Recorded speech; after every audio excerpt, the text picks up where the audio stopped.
नमस्कार दोस्तों, आज के इस वीडियो में मंगला गौरी व्रत की प्राचीन कथा सुना रहे हैं। भगवान शिव सनत कुमार से बोले, पूर्व काल में कुरु देश में श्रुति कृति नाम का शास्त्र ज्ञाता कीर्तिमान शत्रु रहित राजा था। वह 64 कलाओं का ज्ञाता, धनुर्विद्या का ज्ञाता था। पुत्र सुख को छोड़कर उसको सब आनंद था। संतान के लिए वह बहुत चिंतित तथा व्याकुल था। जप तथा ध्यान युक्त होकर देवी की आराधना की।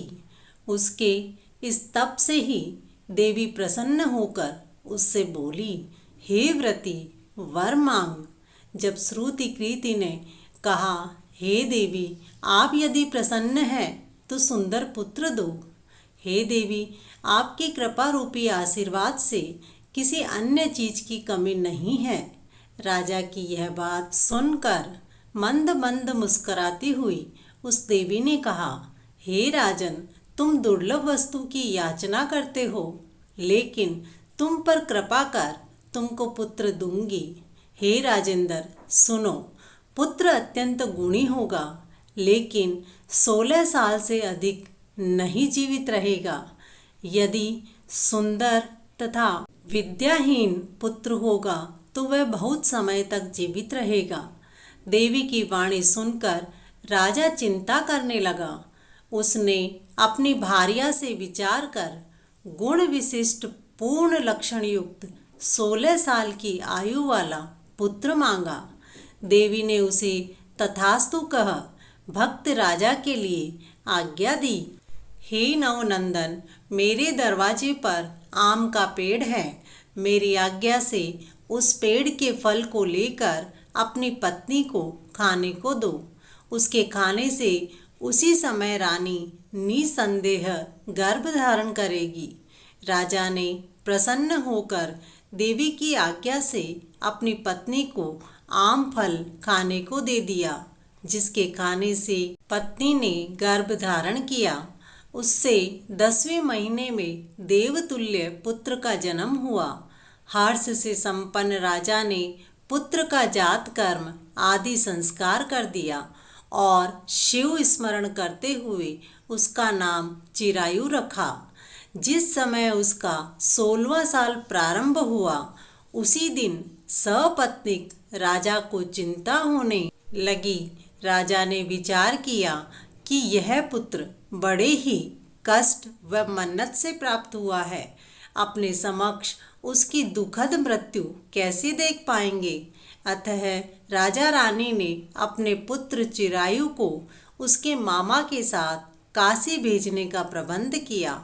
यशस्विनी राजपत्नी ने अपने भाई से कहा, तुम कार्पटिक वेश धारण करके इस पुत्र को काशी ले जाओ। मैंने पूर्व में पुत्र प्राप्ति के निमित्त भगवान मृत्युंजय की प्रार्थना की थी कि हे विश्वेश, पुत्र की प्राप्ति पर जगतपति की यात्रा के लिए भेजूंगी। अतः पुत्र को इसी समय ले जाओ। इसकी यत्न से रक्षा करना। वह अपनी बहन की आज्ञा मानकर भांजे को साथ लेकर काशी गया। रास्ते में जाते हुए कई दिन बाद आनंद नगर पहुँचे। वहाँ संपूर्ण समृद्धि से युक्त वीरसेन नाम का राजा था। उसकी कन्या संपूर्ण लक्षण संपन्न मंगला गौरी नाम वाली रूप लावण्य संपन्ना थी। उस समय वह बालिका सखियों सहित अपने गांव के समीप एक सुंदर बगीचे में खेल रही थी। उसी वक्त राजा पुत्र चिरायु तथा उसका मामा दोनों वहां पहुंच गए। वे दोनों बालिकाओं को देखने की इच्छा से ठहर गए। इतने समय में ही क्रीड़ा करती हुई इन बालिकाओं में से एक क्रोधित हो अत्यंत कठिन दुर्वचन कहने लगी। इस पर राजकुमार ने कहा, तुम अयोग्य वाणी क्यों कहती हो? मेरे वंश में ऐसी स्त्री नहीं है। एक बालिका सखी से बोली, मंगला गौरी के वर प्रसाद से तथा उसके व्रत के प्रभाव से मेरे हाथ से चावल जिसके मस्तक पर गिरे हे सखी, उसके साथ विवाह हो जाने पर यदि थोड़ी आयु वाला है तो भी चिरायु हो जाएगा। उसके बाद सब बालिका घर चली गई। उसी रोज राजकुमारी के विवाह का दिन था। बहल्ली देश के दृढ़धर्मा राजा के पुत्र सुकेतु को देना निश्चित हो चुका था, लेकिन वह सुकेतु मूर्ख, कुरूप तथा बहरा था। इसीलिए वधू पक्ष वालों ने मंडप में अन्य अच्छा वर ले जाने का निश्चय किया।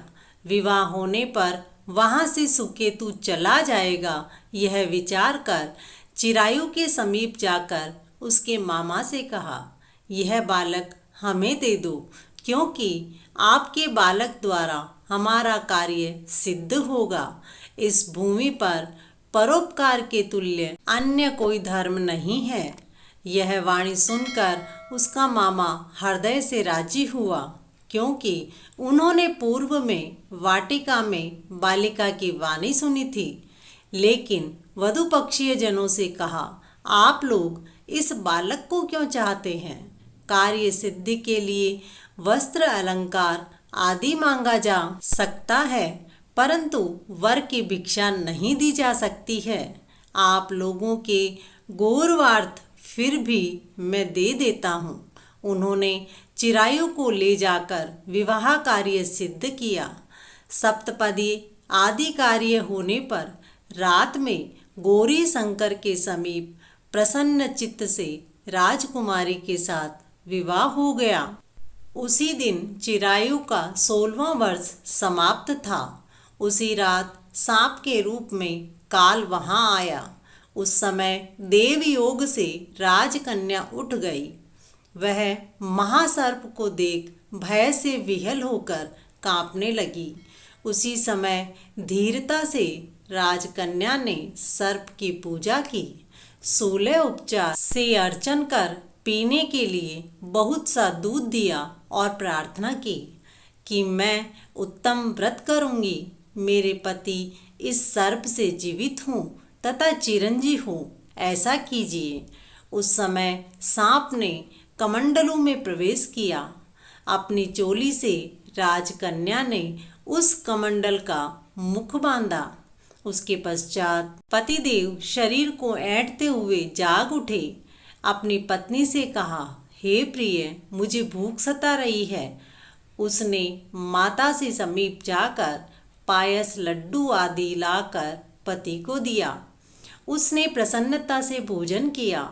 हाथों को धोते समय उसके हाथ से अंगूठी गिर गई। वह जल पान कर फिर से सो गए।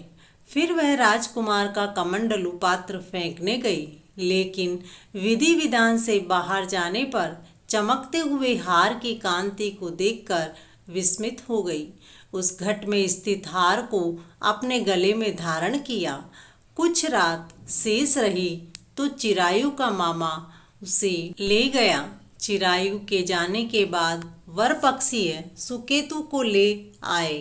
मंगला गौरी ने उस सुकेतु को देखा तो वह कहने लगी, यह मेरे स्वामी नहीं है। सभी वर पक्षीय महानुभाव राजकन्या से कहने लगे, हे देवी, यह क्या कह रही हो? यदि कोई पहचान हो तो कहो।